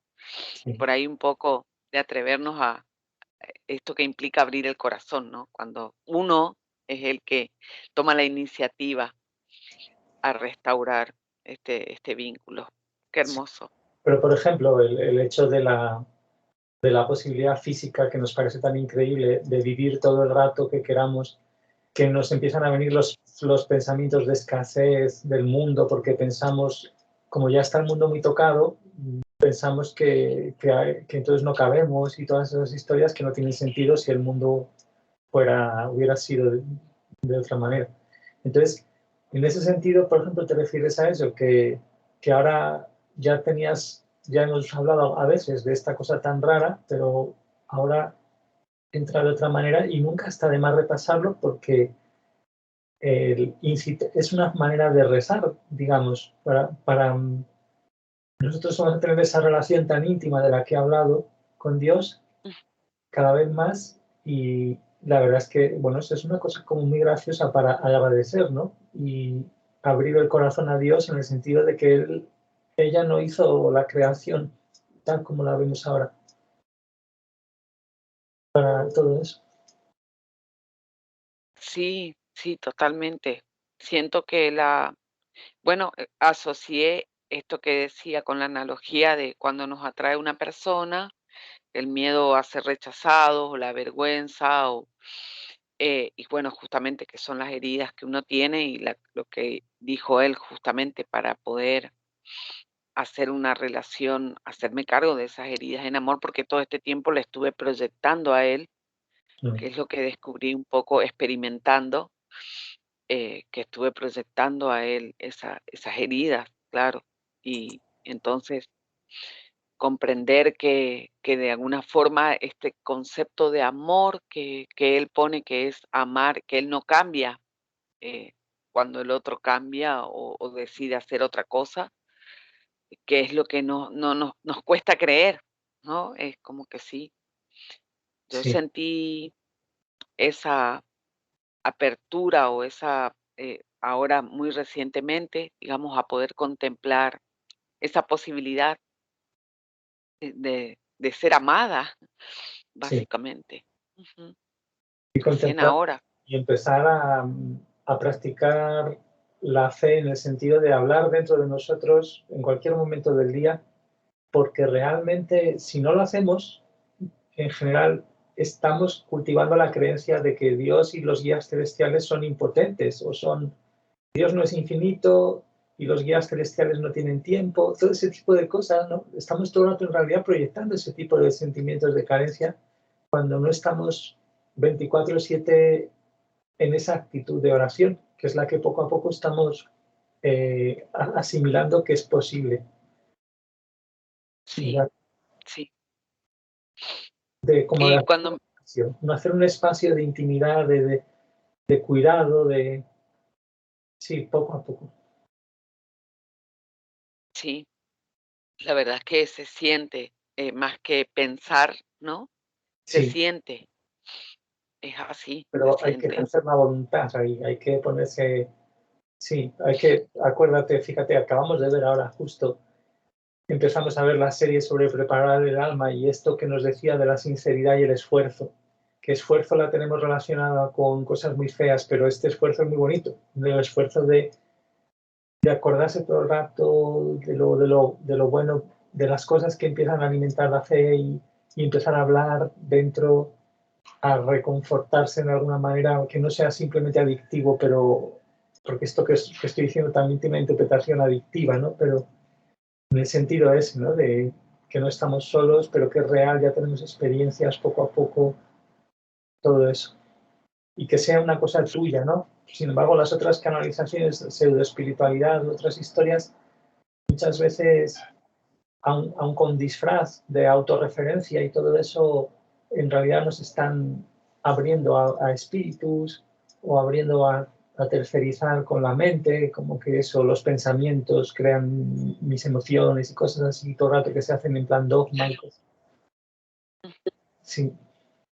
Sí, sí, sí, y trabajando incluso en la superficie, así como él va profundizando ahora hacia la verdad de quiénes somos, que nos ocupamos del cuerpo, entre comillas, digamos, aunque las terapias alternativas incluyen la cuestión del reiki, la energía, la profundidad que vimos ya en un momento de las cuestiones como el yoga, las respiraciones conscientes, mindfulness, toda esa cuestión sigue siendo ahora que uno comprende esta verdad que nos vamos acercando, el nivel de profundidad en el que trabaja sigue siendo de alguna manera alicientes o alivian o reconfortan o hacen al dolor algo portátil, pero nunca profundizar en cuanto a las causas, que es lo que él siempre nos invita a ver, de por qué está sucediendo lo que está sucediendo. En todas esas prácticas, fíjate, es muy delicado porque es una pena, porque están muy tocadas por espíritus y debido a nuestras creencias y a nuestra arrogancia, pero en realidad hay gente, quizás es de excepción solo, pero que sí que de alguna manera se compenetra con las leyes de la energía en el ámbito del cuerpo espiritual gracias a cómo practican esas cosas. Y que tengan gente que sí que sea muy íntegra, que mucho sentido de sí mismos y entonces practiquen con el cuerpo espiritual, pero no idolatren la práctica. Es que tienen que ser muchos factores, ¿verdad? Que a ver si dentro de algunas semanas, si vemos los talleres de pseudoespiritualidad y verdadera espiritualidad, que tampoco es que entre en esto y en mucho detalle tampoco, pero es que fíjate que ese deseo de practicar y de conocer las leyes del cuerpo espiritual está ahí también, permeando muchas de esas prácticas. Entonces es como una pena, ¿no? Que no.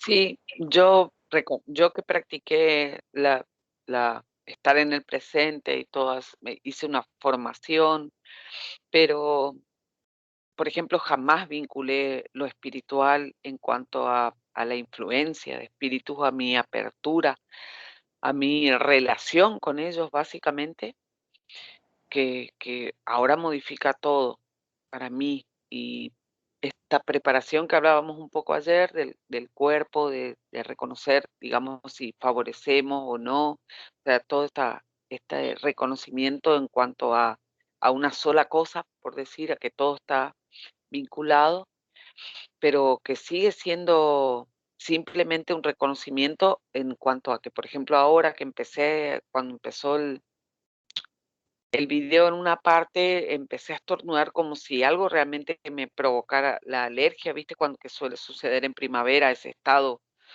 Sí, así de saturación en el estornudo tras estornudo, que fue muy fuerte y fue simplemente un momento. Y comprender que se trata de una interacción a la que estoy abierta, en la que estoy participando de alguna manera. Y eso, por ejemplo, nutre muchísimo la perspectiva a la que él decía un poco de empezar a reconocer la diferencia de lo que vemos desde un lugar y lo que vemos desde el otro lugar. claro, Y a cuando te asientas más en el alma, que contiene ambos cuerpos, pues podrás discernir estas cosas, pero fíjate, los espíritus, si es el caso que te están ahí tocando para molestar, fíjate con esas maniobras cómo te quitan también el aspecto bueno del cuerpo espiritual, es decir, como el cuerpo espiritual está asociado en nuestro cuerpo energético, tú, por ejemplo, ahora mismo has dicho, tengo una ocasión de un evento así, vale, ¿qué está pasando? Una de las cosas que te propongo, ¿qué está pasando? Pues que tu cuerpo energético lo estás asociando literalmente a un trauma, directamente. O sea, algo traumático, algo desconocido, incontrolable, molesto, porque es el cuerpo espiritual, en teoría, si es como tú dices, ¿verdad? Que ha sido una intervención de un espíritu, pues en teoría es a través de la energía, que es lo que es más potente y lo que está de alguna manera todo el rato cubriendo a nuestro cuerpo físico, que tenemos ahora mismo. Nuestro cuerpo espiritual es como si estuviera abarcando al cuerpo físico y dentro de él a la vez, no lo podemos pensar muy bien, pero el cuerpo físico es lo último, ¿no? Entonces, claro, yo te quería decir esa idea, ¿no? Cómo esos manejos, lamentablemente, nos, nos hacen tener una visión de las leyes o una previsión de las leyes del cuerpo espiritual, pues ya distorsionada y ya no queremos ni entenderlo. Entonces, pero ahora sabiendo eso, sí que es momento de experimentar con cosas, o sea, qué prácticas físicas o de respiración y sintiendo la energía en el cuerpo nos pueden quizás, ¿sabes? O sea, que ya con un sentido más de inocencia infantil y todo eso, y primero llamando al alma, por así decirlo, recordando y sobre todo poniendo la oración y todas estas cosas en primer lugar, que es una cosa, el amor divino en realidad nos va a facilitar eso que te estoy diciendo, en realidad. Va a ser automático, porque imagínate, si te sientes mucho en el alma, ya te sientes capaz de tener esa actitud infantil con cualquier experimento, cualquier relación, ya sea con tu cuerpo espiritual, ya sea con otras personas. Es progresivamente eso, mucho más fácil. Entonces, que ¿lo habías visto así, en ese sentido de que esos espíritus te están, de alguna manera, ellos pues con sus adicciones, sin saber lo que hacen en gran medida, nos están, nos estamos dejando y nos están impidiendo una relación Claro, ¿no? sana con el Ujú. cuerpo espiritual? Sí. Sí, más allá de condenar, por así decirlo, que también ellos tendrán en su haber estas cuestiones que utilizan, ¿no? De interferir en el libre albedrío, que se reconoce como, bueno, que Dios lo respeta como fundamental y, bueno, todo lo que hacemos justamente que esté relacionado con eso del daño a los demás, esté relacionado con el daño al libre albedrío, sobre todo, porque yo percibo eso y es muy obvio en el momento. Por ejemplo, este es la mañana, solemos grabar en otros momentos de la tarde, donde ya el cuerpo, ya yo tengo que hacer como una mayor fuerza, entre comillas, porque ya el agotamiento del día y el ritmo que llevamos de vida y todo como que hace su peso, un contrapeso. Pero en la mañana, que es fresca la mañana, que el desayuno es sumamente ligero, que considero que después de la noche hay como un reparo, entre comillas, hablo del cuerpo físico. Sí, Noto como que lo que aparece como la desarmonía más exacerbada con el momento, o sea, la desarmonía que digo, esto no, como que no encaja acá, ¿no? Hoy a la mañana y fue así, pero también me sirve a mí que esto, lo que decís último, que como uno está involucrado, que puede convertirse en un experimento. Y sí. bueno, me quedé súper asombrada con lo que dijo. Nunca se me había ocurrido que Ujú. uno, claro, que uno puede usar el cuerpo, acostarse, como dijo, me quedé con lo del granjero. Oh, Claro, fíjate eh, el nivel de, no. tiene un poco nivel de miedo, sí, para eso. Claro. Y que sí van, automáticamente me llevó la referencia de cuando Ana Paula viajó, mi hija menor, a Buenos Aires, y ella me decía, por las noches fui a casa, te Claro, vi, estuve con vos. Claro, pero no imaginé, fíjate cómo todavía, ¿no? Como dice él, es progresivo, ¿no? El alcance que decía al principio, o sea, va de pequeños cambios a cambios mayores. sí, Entonces, claro, nunca imaginé que eso que hacía Ana Paula por las noches, que ya hablábamos un poco ayer justo del estado de sueño también, y claro que puede ser voluntario, es que es voluntario, porque todo es voluntario. O sea, Claro. si no recuerdo lo que sueño, es voluntario. O Si libre no, albedrío está en el alma, claro. La sede de la libertad está en qué fuerte, sí.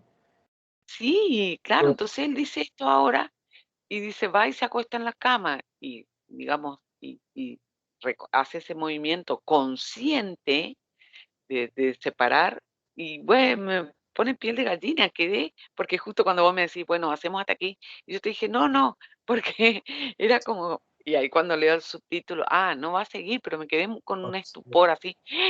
no sigue con este tipo de cosas, lo cual seguramente tiene mucho más ejemplos. Te iba a decir antes de que se nos olvide que esto es un buen trabajo para tu hermana. Ella que a lo mejor, igual que nosotros, muchas veces no nos vemos con expectativas de futuro, pero fíjate, ¿no? Ofrecerse para que tiene menos miedo para cosas del cuerpo espiritual a lo mejor, por lo que nos has contado desde hace meses, y ayer también salió muy pertinente el tema porque estuvo muy bien cuando hemos conectado ahí el tema del estado de sueño con toda la conversación de preparar el alma para irnos reforzando eso, pero fíjate que es un trabajo, o sea, podrías representar ingresos, es decir, a todos los terratenientes de la zona, queréis ahorrar gasolina.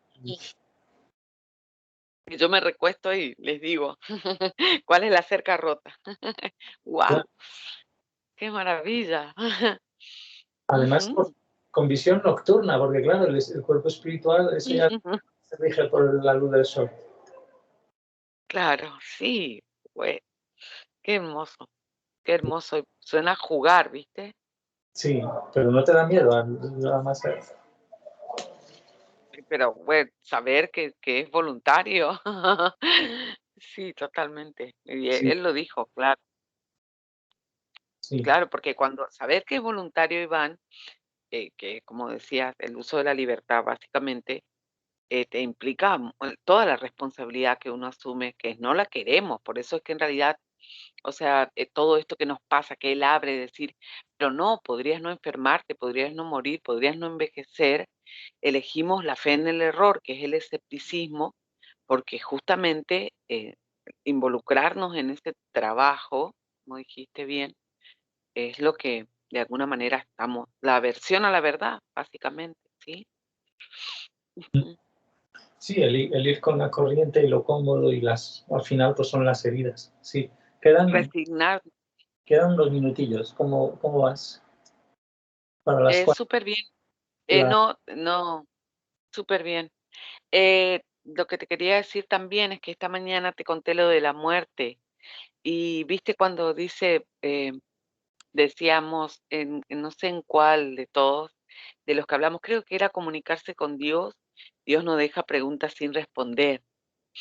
Y te decía que había asociado a un evento de acá, de un chico que intentó, todavía no fallece, pero sí. sí, que se acaba de intentar suicidar un amigo de Claro. tu hijo. Sí, ¿cómo pensamos que la muerte, digamos, es el fin del dolor?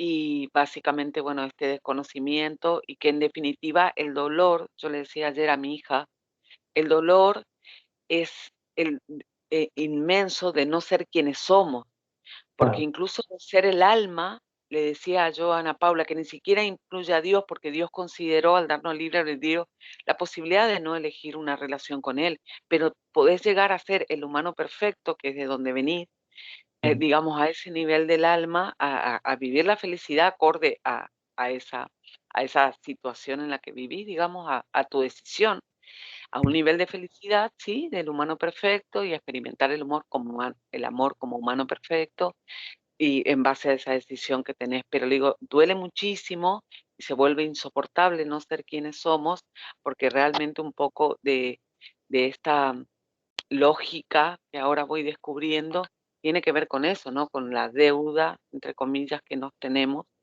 de autorreconocimiento.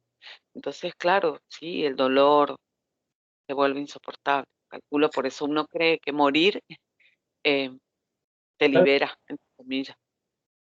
claro, claro. Fíjate que es automáticamente, tú lo has dicho. Esto es muy importante que trabajemos esta visión del revés que has intentado ahora mostrar.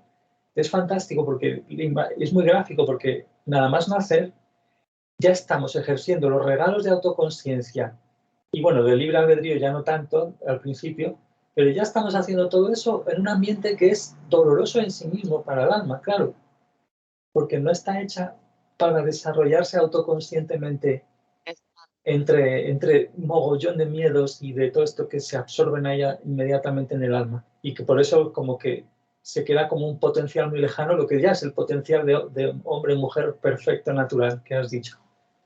Sí, entonces Claro, el dolor, le intentaste hablar de eso, pero no pudiste con el hijo mayor, pero sí con la hija, ¿no? Que es el claro, ella me problema del preguntó que, suicidio, que es en realidad es un claro, dolor emocional muy profundo.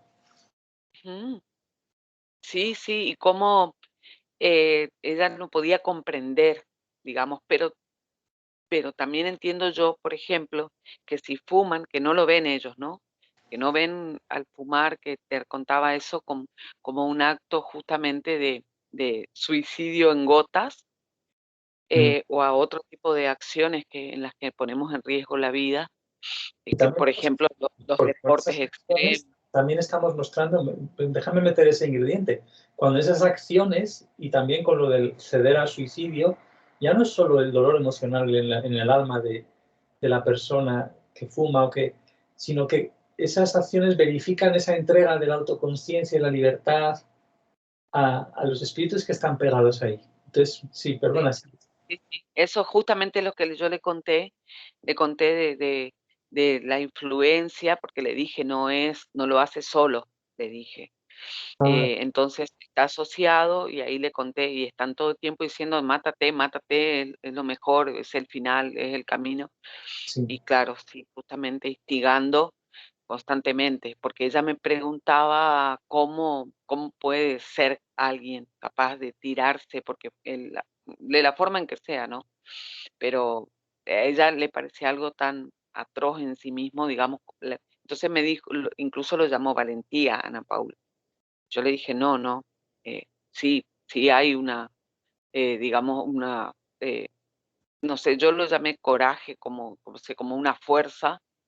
No, Sí. no, no es un concepto de valentía, pero sí, le digo, yo lo llamé coraje, porque le digo, para mí es coraje de hacer algo que para mí, como decir, pero ¿cómo esa fracción? A ella porque en realidad la primera connotación que tiene, o para la persona acá en el entorno, era un accidente. Están pidiendo dadores de sangre, qué sé yo, y después ayer ella vino muy conmocionada porque me dijo, mamá, lo de Facu no fue un accidente, se tiró debajo de un camión. Entonces ella vino muy, sí, conmocionada, movilizada, porque no podía concebir que llegara a ese punto. Hombre, Y pero en estados de droga y todo esto, de habiendo tomado, claro, ahí ya es muy ujú, fácil. Mm. sí, sí, está entregado totalmente, tal cual. Sí, que se Sí, llega a perder el conocimiento. Yo no sé si alguna ujú, vez tú lo has perdido, pero yo desgraciadamente cuando era adolescente sí que me emborraché una vez y ahí los espíritus debieron sí, y perdí el conocimiento. Vamos, una de las veces. Ah, pues bueno, la verdad es que sumamente interesante. Tengo unas ganas de volver a leer y detenerme en cada partecita. mm, Porque después cuando dijo que dejemos de tomar nota, también lo hice yo. Sí anotaba, porque traté de seguir un poco cuando empezó con el alcance, pero como si no pudiera ver después la traducción, el documento, pero no sé por qué. Y después sí tomé nota y algo que me quedó de Donald, ¿es? El nombre no me sí, sale. Yo decía, mm, ni- que se- que se- que miraba, sí, suele suceder, que noté, suele suceder que, bueno, sobre todo en las primeras interacciones como este taller, porque después vimos que pasado el tiempo, Jesús asume otra actitud un poco más firme en cuanto a que realmente sí estábamos deseando cambiar, ¿no? Y entonces, bueno, en estos primeros talleres, esta flexibilidad del sentido del humor, esta trama que hace de reírse, nos reímos. Incluso cuando ella dijo, la que estaba al lado de él, dijo, yo no he pedido ayuda nunca, siempre fui autosuficiente y bueno, sí, claro, pues ya recorrieron esas heridas. Entonces lo reconoce uno. En de comunicarse con Dios ya habían hablado de ese tema. Pero veo la actitud de él, que independientemente sea o no se trate de él, como para cuando es quien confrontado, porque él tiene una actitud así de recio, lo veo, ¿no? En las pocas veces que hace el paneo en la cámara, lo veo un poco recio, sí, conflictuado, esa sería la palabra. Sí, Viste que no es gracioso. O sea, es como que cuando uno está haciendo, esto no es gracioso, no le encontramos el sentido. sí, está como muy Del, serio. Muy, ajá, claro, sí. Incluso en un momento cuando ve que la cámara está girando, él da vuelta la cara en rápido. sí. Cuando hacen así Viste un que paneo, ¿no? me he quedado con un joven que tiene al lado, le echaba una mirada así, no cuando intervenía ni con nada, pero me he quedado con una mirada del joven que tiene a su derecha que parece que le mira como eso. Sí, pues se van uniendo muchos cabos, ya verás, y en la segunda parte más, cuando veamos la risa de Elena, que se sonríe un poco cuando Sí, habla. porque siempre se percibe que eso es lo que nos resulta nutritivo acá, estar de testigos un poco en todas las interacciones, los gestos de quienes acompañan, ¿no? Recuerdo cuando hablamos de la atracción sexual, no, creo que era del abuso, justamente la influencia de espíritus en los casos de abuso, Sí, como cuando empiezan a relatar, por ejemplo, esas cosas que son que son tabúes y que nos confrontan, como la gente de los costados comienza a mirar. También me acuerdo del estado de sueño, esta mujer que empieza a contar que por las noches tiene otra vida y se va a otro lugar y tiene otra casa y otra familia. sí, También recuerdo que empieza a contar y todos se dan vuelta y la miran así. Y claro, entonces yo veía cómo esta señora contaba algo muy gracioso, por decir, o sea, humilde básicamente, ¿no? Yo nunca pedí ayuda, yo siempre me arreglé sola.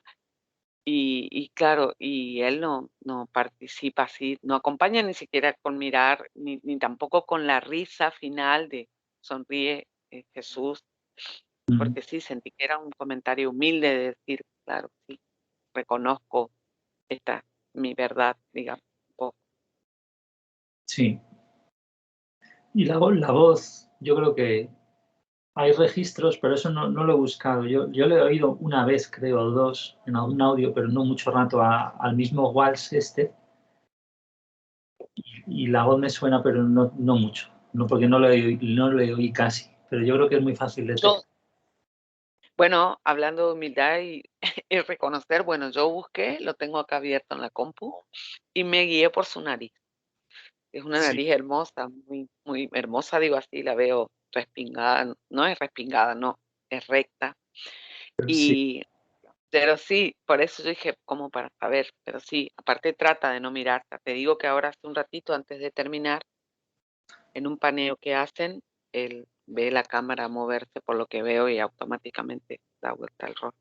Ah, mira, qué bien, yo eso no me he dado cuenta. Estaba ahí con la... Sí, ahora en los últimos minutos, la cámara mueve y da vuelta. Y siempre miro, en realidad, porque nos hemos amigado, entre comillas, con muchos de los personajes que están Ujú. en eso. Sí, así que los reconozco, por ahí los identifico. A Alex, que no lo había visto hasta que vos lo encontraste, después lo vi en su propio canal, qué sé yo, pero sí, así nos amigamos con algunos más charlatanes que otros, como nosotros. Sí, pues sí, va a ser segurísimo. Y además eso, precisamente que Miller lo haya mentado el nombre sin dar una especie de advertencia, porque en otros talleres sí que cuando aparece esto de conversaciones con Dios dice, bueno, pues es un espíritu que se hace pasar por Dios, pero aquí ni siquiera la ha necesitado, ¿no? Lo ha dicho Dios entre comillas y no sé qué, como muy blando y eso, bueno, es la hora de esto que te decías. No sé si puedes más o ya aquí las... No, estoy súper bien en la hora. Bien, son las 11:05, yo ya hice temprano lo que tenía que hacer, así que estoy cómoda. Ah, Muchas vale. gracias. Ah, entonces es que no me he enterado. Yo sé que nos había dado tiempo a lo mejor a ver la... ¿Tú a qué hora tienes que salir? Es que no, yo te quise decir yo a las 11, pero en un momento que estábamos grabando, mi jefa me mandó un mensaje y me puso que ella me lleva, o sea que el colectivo, porque tendría que tomar 2 colectivos, Sí, ella me pide que haga un tramo y que ella con el auto me pasa a buscar. Eso para mí es sumamente aliviador en cuanto al tiempo, me insume. Por eso quise decirte, pero cuando vos dijiste: "No, pero que ya está bien", yo, sentí que vos considerabas que era un tiempo prudencial para cortar, entonces no terminé de decirte. vale, Pero vale. eso es lo que quise decirte en un momento. Y Sí, entonces no dije nada y pensé que vos decías: "No, vale, este tiempo acá y hacemos otro con la otra parte". sí, que se podría haber hecho seguido y habiendo comentado esto mismo o un poco menos, vamos, que tampoco... O sea, que ahora tienes que salir dentro de a lo mejor una hora o por ahí. Claro, sí, para las 12 tengo que estar en la parada del colectivo. Vale. Bueno, de todas maneras, yo también tengo que comer y estas cosas, que quizás me has oído que estaba aquí cacharreando un poco, que me he traído unos garbanzos. Ah, no, no te escuché. No, para nada. Claro, vos pones el micrófono en la compu, no te escuché. Sí, bueno, ahora lo tengo quieto así ya, que veo que funciona que sí que funciona como está diseñado para ser, y veo que se me oye tanto a mí como al este. ¿Y Bueno, qué es de back? ¿Es de escritorio? sí, es como con trípode y Ah, mira. ya Ujú. tiene todo eso aplicado, sí. Está ahí. O sea, es así, un diseño así de trípode directamente. Bueno, o sea, no lo he tenido que hacer yo ni nada. De, bueno, entonces, despídete de tu amado público y muchas gracias. Bueno, muchas gracias. Hasta aquí. Y hasta la siguiente, Perfecto. que seguiremos Bien, bien. pronto con este, esperemos. Si no, los espíritus no nos llevan, gracias a nuestra voluntad y la de ellos. Venga, Eso. feliz Navidad a todos. Vale.